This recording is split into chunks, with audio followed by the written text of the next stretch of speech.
ഓം നമോ ഭഗവതേ വാസുദേവായ. എല്ലാവർക്കും എൻ്റെ നമസ്കാരം.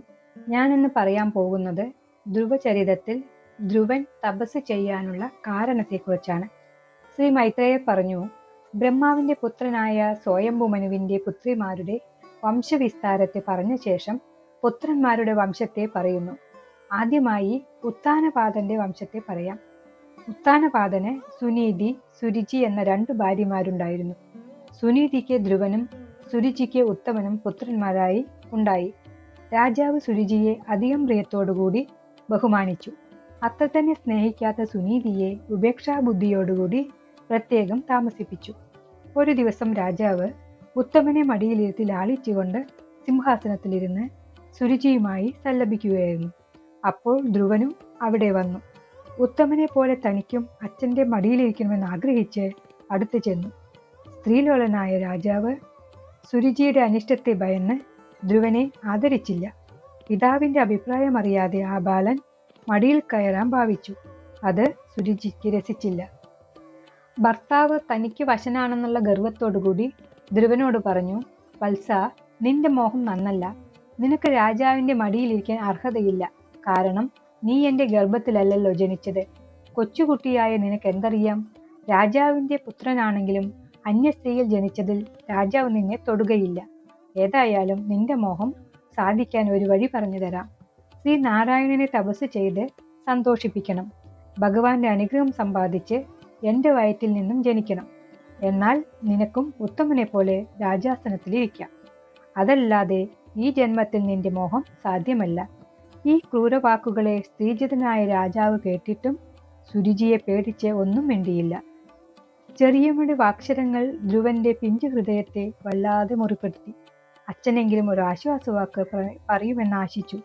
രാജാവ് മൗനം ദീക്ഷിച്ചപ്പോൾ സങ്കടം സഹിക്കാൻ കഴിഞ്ഞില്ല. ചവിട്ടേറ്റ സർപ്പത്തെ പോലെ ആ ക്ഷത്രിയ ബാലൻ ചൊടിച്ചു. പൊട്ടിക്കരഞ്ഞുകൊണ്ട് അമ്മയുടെ അടുക്കൽ ഓടിയെത്തി. തേങ്ങിക്കരയുന്ന മകനെ സുനീതി മടിയിലിരുത്തി വാത്സല്യപൂർവ്വം തലോടി. അപ്പോഴേക്കും നടന്ന വൃത്താന്തം ദാസിമാർ പറഞ്ഞറിഞ്ഞു. ആ മാതാവിൻ്റെ ഇടനെഞ്ച് പൊട്ടി, ശരീരം തളർന്നു. സപത്നി ഇത്ര നിർദ്ദയമായി പറഞ്ഞല്ലോ എന്നോർത്ത് കണ്ണീരൊഴുക്കി.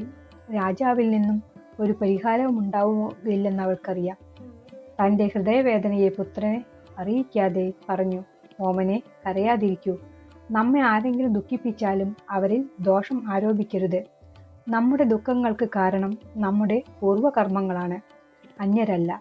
നാം പൂർവജന്മത്തിൽ അന്യരെ വേദനിപ്പിച്ചിരിക്കാം. അതിൻ്റെ ഫലമാണ് ഇപ്പോൾ അനുഭവിക്കുന്നത്. മകനെ, സുരുചി പറഞ്ഞതിൽ ഒരു തെറ്റുമില്ല. ദുർഭഗയാകെ എൻ്റെ ഉദരത്തിലല്ലേ നീ ജനിച്ചത്? എൻ്റെ മുലപ്പാൽ കുടിച്ചല്ലേ നീ വളർന്നത്? നിന്റെ അച്ഛൻ എന്നെ ഭാര്യ എന്ന് പറയാൻ കൂടി ലജ്ജിക്കുന്നു. അങ്ങനെയിരിക്കെ സുരുചിയെ എന്തിനു കുറ്റം പറയുന്നു? ആക്ഷേപമായിട്ടാണെങ്കിലും അധോക്ഷജന്റെ പാദപത്മങ്ങളെ ആരാധിക്കുക എന്നല്ലേ അവൾ പറഞ്ഞത്? അത് നിഷ്കപടമായ ഉപദേശമാണ്. അതിനെ അനുസരിക്കണം. മത്സരം വിചാരിക്കുകയല്ല വേണ്ടത്.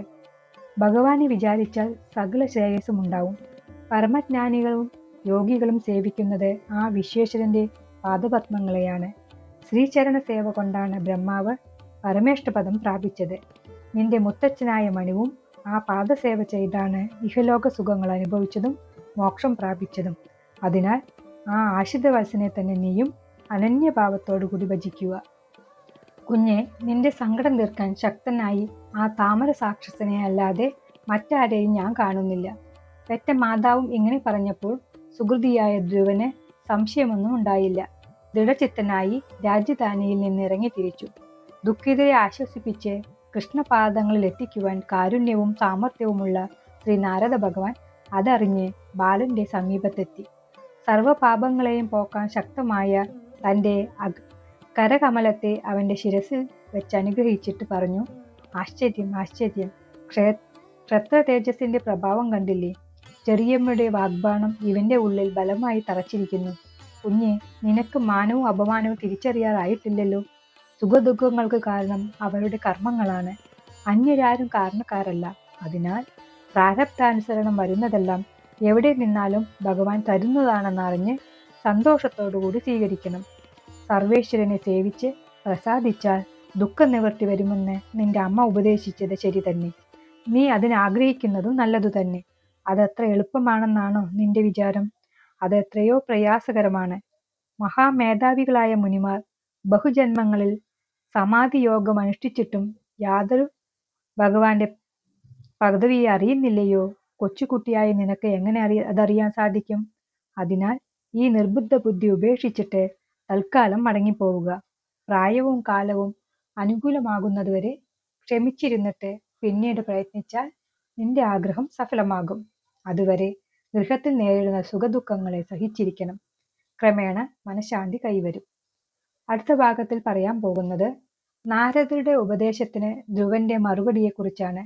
ഇഷ്ടപ്പെട്ടാൽ ലൈക്ക് ചെയ്യാനും ഷെയർ ചെയ്യാനും സബ്സ്ക്രൈബ് ചെയ്യാനും മറക്കരുതേ. നന്ദി, നമസ്കാരം.